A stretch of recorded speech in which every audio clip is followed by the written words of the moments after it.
Hi guys, welcome back again to my YouTube channel. How are you guys doing?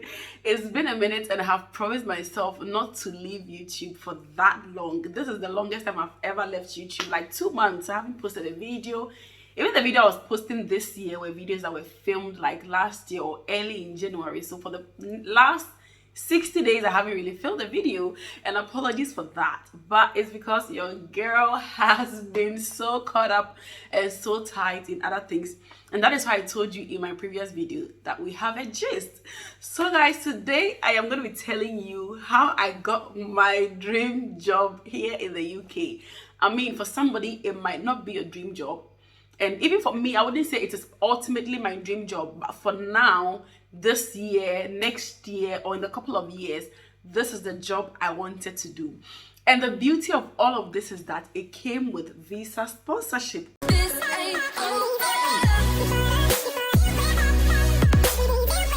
I never expected to have, like such a position with visa sponsorship, bearing in mind that, I am still on tier 2 visa, but God did it and it baffles my mind. And I promised myself that if everything went through, I was going to share the transition and all of the things that has been happening in the background, just to encourage somebody that there is still hope, especially in this era of COS. A lot has happened in the background in the last 60 days of my life, and that is why I didn't even have any like joy to come. It's been like an emotional roller coaster. A lot of things has happened in the background, but yes, I feel like this is the time that I am physically and mentally ready to talk about it. And so yes, let's talk about it. I landed my dream job here in the UK. And so for those of you who might be wondering, I'll just give a little bit of brief background as to like my transitioning of how I got here. Okay, of my transition of how I got here. I'm going to split this video actually into two. So in this part, I will talk about how I actually got this job, and then in my next video, which I'll film right after this one, I'm going to talk about how I have transitioned, risen through the band levels up to where I am now. So currently I have just landed a job as a band 8A equivalent NHS nurse in a very beautiful ultra modern luxurious care home somewhere in London. For the purpose of this video and for the context, I'm not going to be mentioning the company, the location, and all of that. I'm not going to be disclosing all of that. But yes, I have just landed this job and my heart is so overwhelmed. I am so grateful to God. It's been an emotional roller coaster, as I said, but without wasting any of your time, let's go right in.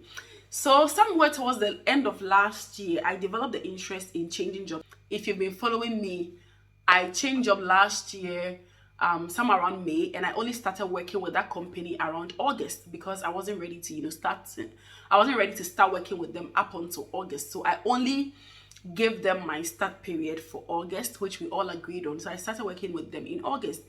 One thing that attracted me to that particular company was the fact that they had tracheostomy, patients, and it was a skill that I was very keen in, learning, because I felt like I have done almost all the skills in nursing but for tracheostomy. So when they said they had tracheostomy patients or service users, I was like, yay, I'll go in for it. So I went in for it.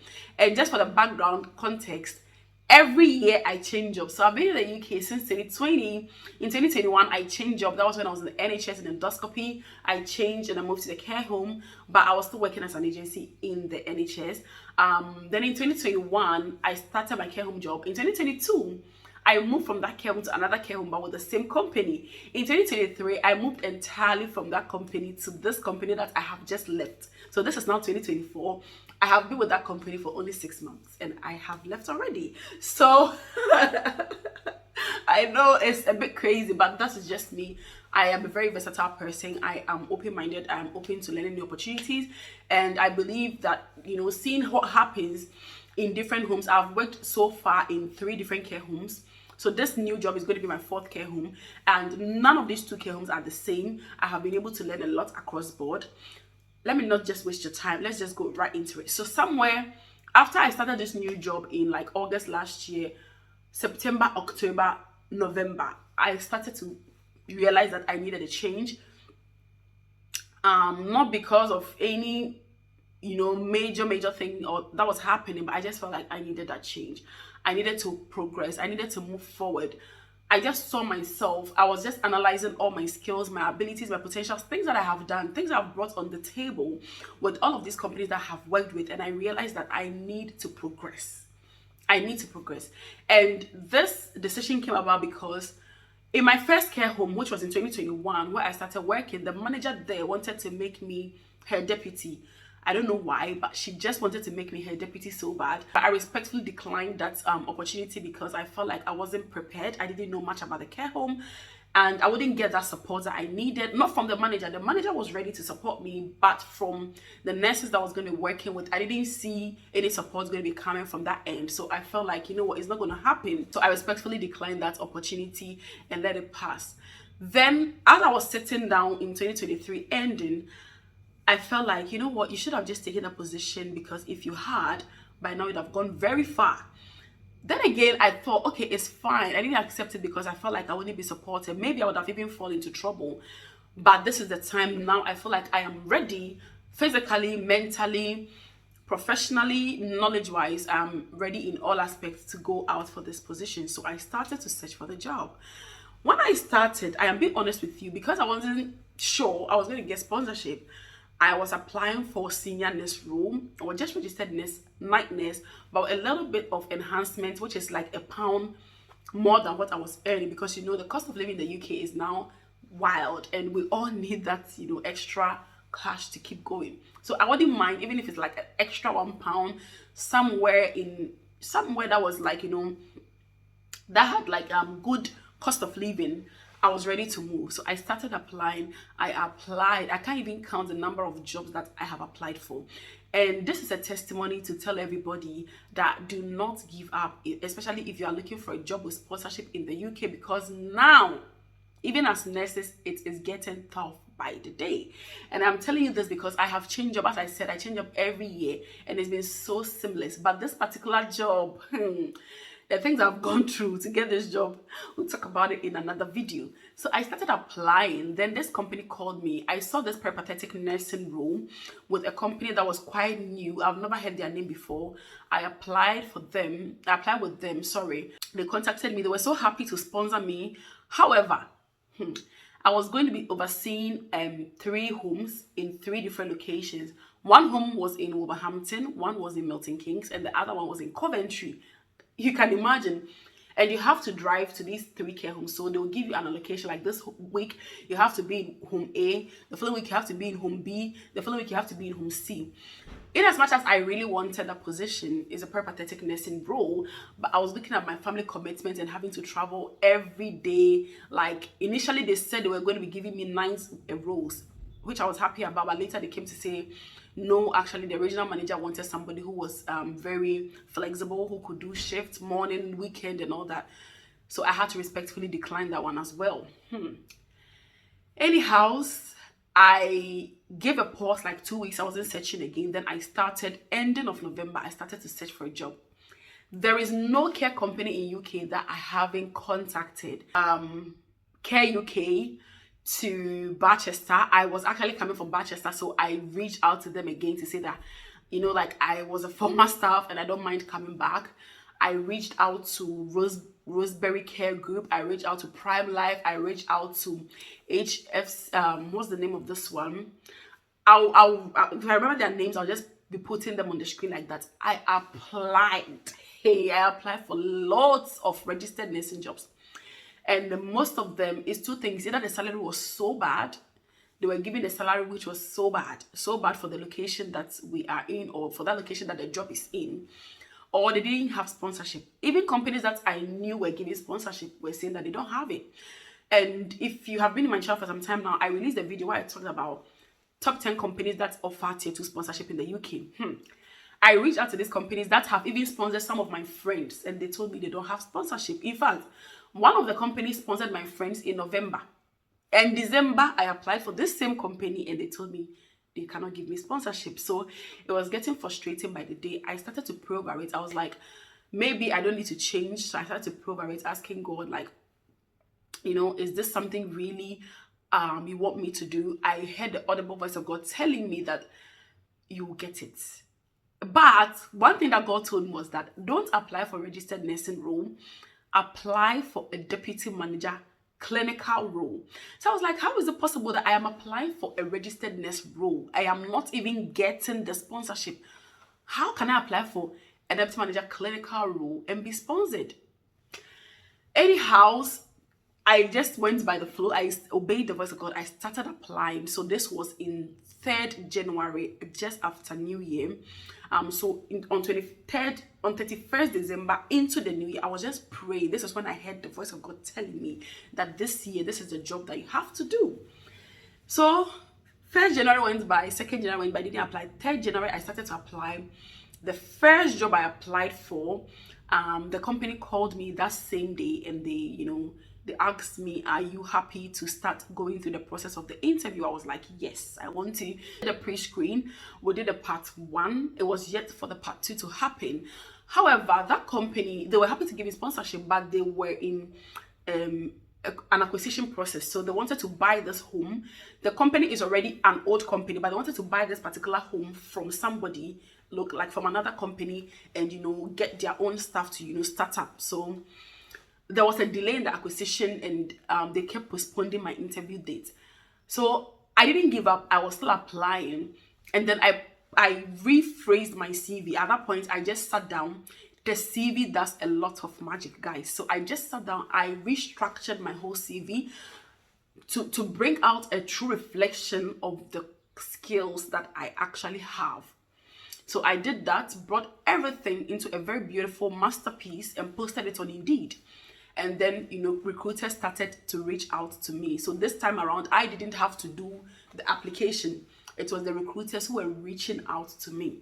So even with that, sometimes in a day, I'll just do maybe a couple of applications by myself, but the others, it was just recruiters reaching out to me. And every single one of the recruiters that reached out to me didn't have sponsorship. It wasn't that they weren't happy to employ me or to recruit me, but they just didn't have sponsorship for the role. And it was that point that I realized how restrictive we are as immigrants with all the sponsorship saga, because there are a lot of beautiful opportunities out there, but all of them, or I mean like 80% of them, do not have sponsorship. So anyhow, I just didn't give up.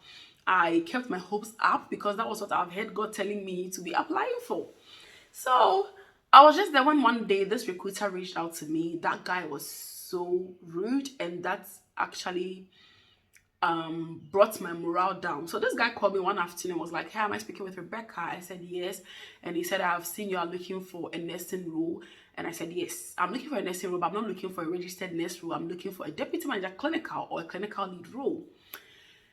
And I will need sponsorship. And then he asked me, what are the salary expectations? And then I mentioned it. And then he told me, do you think there is anybody that's going to recruit you with sponsorship for this particular kind of role? And I said, yes, I know that I'm going to get it. And then he said, well, I don't think so. I have got registered nurse role. If you would want to give it a try. I said, no, I don't want a staff nurse role. I want what I want, which I have told you.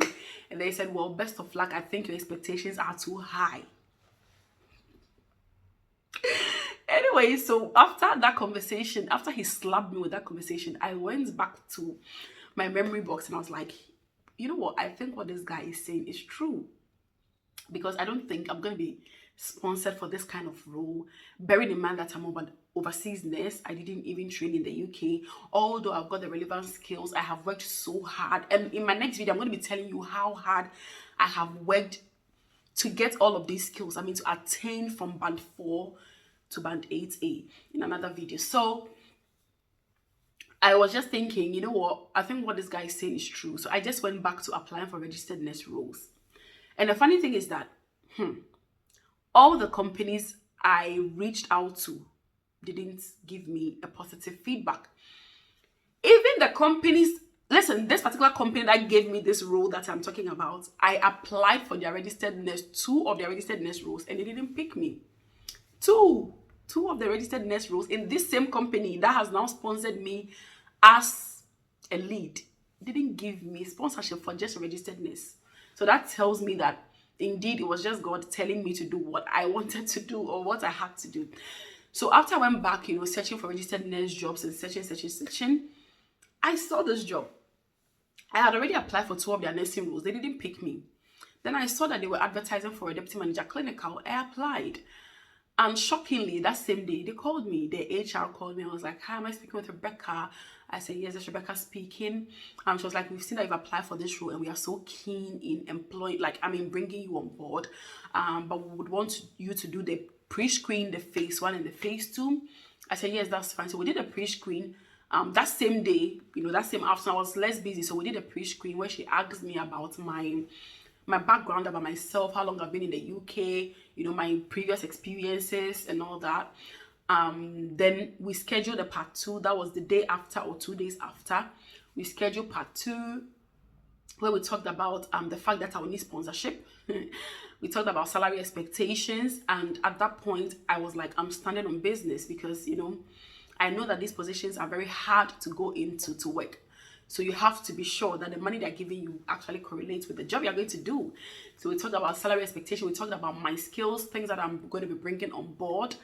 And then I passed that stage 1 of the interview. Then they scheduled me for stage 2 that was supposed to be face-to-face. So that stage 2 was 2 days after the phase 1. I scheduled it for 2 days after. On that day, I went. I think after I did that interview, I filmed my last video and I never came back to YouTube. So in that video, I said that was one of the happiest days of my life, and that was the reason. So on the day of that interview, girl, I slayed. Like, I gave out my best, outfit with my blazer. I dressed very well, put a very light makeup, wore a good hair, and smelled good. I went in for the interview. I prepared. If I say I prepared for that interview, I prepared. Like, I wrote down a lot of things because I was already waiting to go for the part 2 of that interview. I had already done part 1 and pre-screen. I was like already prepared. So I prepared extra about CQC, about leadership, because that is what this role is about. I also prepared about clinical scenario based, like it cuts across a lot of things that this role comes about. The responsibility is a lot. Managing people, about rotaring, about payroll, and all of that. They ask a lot of questions, which I'll put up in a separate video. So on the D-Day, I went for the interview. My God, I was so nervous. Anyhow, I walked in. The interview was done by the manager and another manager from somewhere. I'm not really sure about who that person was. The interview was intense. It was an hour-long interview. They asked me very rigorous questions from CQC to I don't even know the question they asked me to local authorities, to multidisciplinary team, to managing teams, to rotaring. Like everything you can think of. We talked about a little bit of my experience, places that I have worked. And one thing I realized is that these positions, they need somebody who is very, very versatile. You have to be a little bit of everywhere, which I highlighted in, the interview. So immediately we finished the interview, I took that as an opportunity to have like a walk around the home. So I walked around. I saw how beautiful the home is. So nice, very nice. I walked around the home, got to meet some of the staff, the nurses I was going to be, overseeing or supervising, and the residents, their relatives and all that. And just after the interview, the manager told me that she has given me the job. Just like that, she gave me the job on the spot. Like, on the spot, I knew that I had a job. So I came home, and because I was also looking up to that other interview, I had to wait. That is one of the reasons why it took a while to come to a conclusion of the job that I wanted. So yeah, I just decided, let me just accept the job. So I accepted. We started with the certificate of sponsorship, the visa application, and all the yada yada. Yeah, so this is how I landed my dream job. I'm saying it so easily, but it's not easy because I'm trying to wrap up so that the video is not too long. But all in all, I would like to thank my first care home manager that I worked with, because that offer she gave me to make me a deputy actually made me know that there was something good in me that would make me thrive if I ever got there one day. I didn't know I was going to get there this soon, but I thank her. I thank my current manager as well, who is so nice. When it got to my referencing stage, she was just like, you know what, you deserve to move forward. Career opportunity or career growth is something that is nice, and I wish everybody would have it. She gave me that support. I would also want to thank my one and only sister on YouTube who has become a sister from another mother, Dinah of Good Health Consult. She gave me that push. I remember when I was going to apply for the job, she was the only person I told before I applied. She was the only person I told before I applied for the job. I was like, Dinah, this is what I want to do. And she was like, go for it. You are so good clinically and you can do it. So I thank Dinah so much. I thank everybody. Like, everybody has made me grow in the care home. The care home is not for everybody, but for me, it is somewhere that God wants me to be. So yes, God just told me that go for this, and actually he showed himself strong, and I had it, without effort. After I went through all of this, I went to the other interview that I was waiting for, which came very, very late. At that time, I had already accepted this one. I've done all my visa change, but anyways, I still went for that interview, which I vlogged here. After that interview, I wasn't so optimistic about it, and they came back to tell me that unfortunately I didn't get the job. Before I got this job, or even after I got this job, all the applications that I did came back to tell me unfortunately not because I wasn't good, but unfortunately because they didn't have sponsorship. And the very few that had sponsorship said they had already given the job to somebody who didn't need sponsorship. Because obviously, let me tell you the truth, if they have somebody who doesn't need sponsorship, they will go for that person above you. And that is one thing, because it is after I accepted this job and waiting for the visa that I understand why recruiters now find it difficult to give certain jobs to people that need visa sponsorship. And it's because of the visa waiting period, which I'll talk about in another video. But yes, I have landed my dream job as a care home clinical deputy manager of a luxurious care home here in London as a band 8A equivalent nurse in the NHS. Thank you all so much for your patience, for sticking around on this channel, and I'll see you again in my next video.